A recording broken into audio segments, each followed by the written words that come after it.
আজকে মায়ের হাতের স্পেশাল শুটকি মাছ, মানে শুটকি মাছ আমার জাস্ট মার হাতেই বেশি পছন্দ।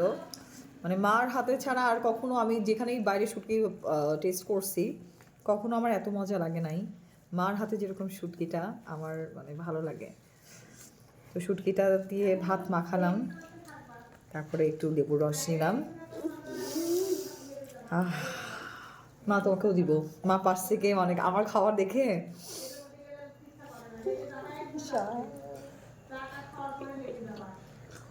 হুম,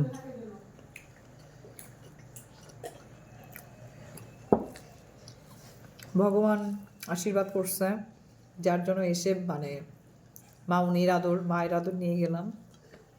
আবার কবে আসবো, ঈশ্বর দিতে কবে আবার সে আদর নিব জানি না সেটা। যাই হোক, তোমরা যারা যারা মা মামনির হাতের আদর খেতে চাও চলে আসবে ঈশ্বর দিতে, কোনো আন্তরিকতায় ত্রুটি হবে না, ঠিক আছে? তাহলে এখন খাই। ভিডিও হুম।